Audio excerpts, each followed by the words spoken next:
Hari ini kita mau belajar hal yang baru ya, yaitu penggunaan dari inhaler pada pasien asma. Nah, kalau teman-teman tahu di situ inhaler biasanya mengandung tidak hanya satu bahan aktif ya, tapi dikombinasi. Kombinasinya adalah antara kortikosteroid dengan long acting beta 2 agonist atau kita singkat sebagai LABA. Jadi LABA itu dikombinasi ke dalam ICS. Tapi kita juga bisa menemukan sediaan tunggal ya ICS saja, isinya steroid saja. Nah, kombinasi yang biasa kita temui ada dua macam ya, yaitu salmeterol dengan fluticasone atau formoterol dengan budesonide. Nah, penggunaan ini apakah hanya karena faktor kenyamanan saja supaya cukup minum satu obat atau bagaimana? Oke. Jadi ternyata ya teman-teman ya, kombinasi ini tuh ada maksudnya. Mereka itu saling berinteraksi positif. Bagaimana bentuk interaksinya? Oke.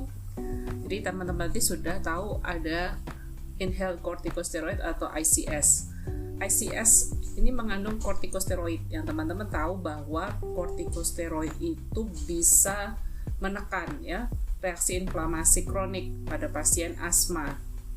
Oleh karenanya bisa menurunkan hiperresponsivitas dari saluran napas pasien ya.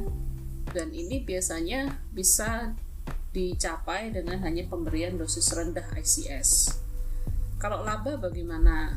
Sesuai dengan namanya ya, agonis beta 2 dengan aksi panjang. Maka dia bisa bereaksi pada berbagai macam aspek patofisiologi asma. Karena kita ingat ya, reseptor beta 2 itu dia punya beberapa lokasi.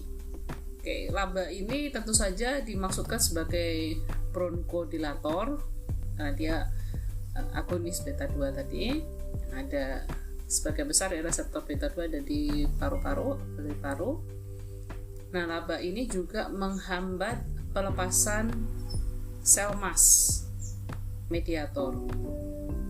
Dia juga menghambat eksudasi plasma dan juga bisa menurunkan aktivasi saraf sensorik.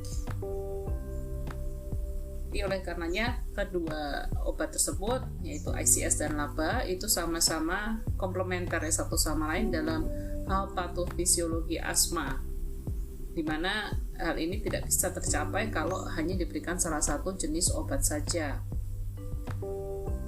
Terus sekarang bagaimana dengan interaksi yang terjadi? Nah, kalau interaksinya ini positif ya teman-teman ya.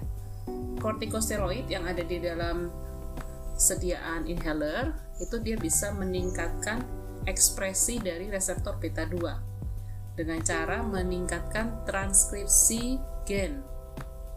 Nah, karena reseptor beta 2 tadi ekspresinya naik, hal ini menguntungkan. Kenapa?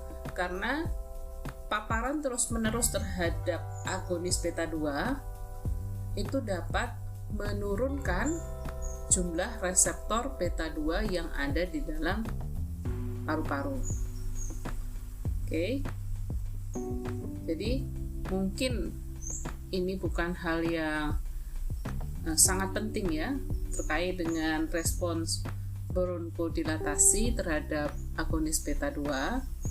Di peningkatan reseptor beta 2-nya ini mungkin tidak meningkatkan respon pada saat itu juga, tapi kita melihatnya ini secara lebih luas di dalam hal kita mempreservasi jumlah reseptor beta 2. Nah, ini nanti bisa mencegah ya kurangnya atau menurunnya ya efek dari beta agonis ke depannya jika terus-menerus pasien itu diberikan LABA. Selain itu ya, agonis beta 2 itu bisa mempotensiasi mekanisme molekuler dari kortikosteroid sendiri. Jadi agonis beta 2 itu bisa meningkatkan lokalisasi glukokortikoid reseptor di dalam nukleus, dan juga menambah atau terkadang dia bisa melakukan supresi ya secara sinergistik terhadap pelepasan mediator inflamasi. Jadi dia bisa meningkatkan tadi ya, kalau glukokortikoid reseptornya itu terlokalisasi, berarti kan glukokortikoid obatnya lebih cepat masuk gitu ya ke dalam nukleus, lebih banyak masuknya. Nah, kalau dia diberikan glukokortikoid karena dia reseptornya jumlahnya meningkat, otomatis efeknya juga semakin besar sebagai antiinflamasi. Oleh karenanya LABA dan ICS itu mengoptimasi satu sama lain dan saling bermanfaat dalam terapi asma. Jadi pemberian dari long acting beta 2 agonis inhaler itu adalah suatu terapi standar yang sangat logis ya untuk diberikan kedua kombinasi itu pada mayoritas pasien tanpa menimbulkan adverse effect. Inhaled beta 2 agonis itu adalah bronchodilator yang paling efektif, dan inhaled corticosteroid itu adalah controller yang paling efektif yang ada untuk terapi asma. Jadi kalau pasien dengan asma persisten itu di Eropa itu diberikan terapi kombinasi tersebut berdasarkan guideline asma ya. Untuk kombinasi LABA dan ICS, salmeterol dan formoterol itu bronchodilatornya bisa bertahan 12 jam. LABA itu bisa meningkatkan ya manajemen dari persisten asma untuk terutama asma yang severe atau moderate. Banyak studi itu telah menunjukkan keuntungan penambahan LABA terhadap ICS pada pasien dengan mild, moderate, dan severe persistent asma. Jadi untuk saat ini kombinasi LABA dan ICS itu adalah paling efektif untuk controlling asma pada sebagian besar pasien.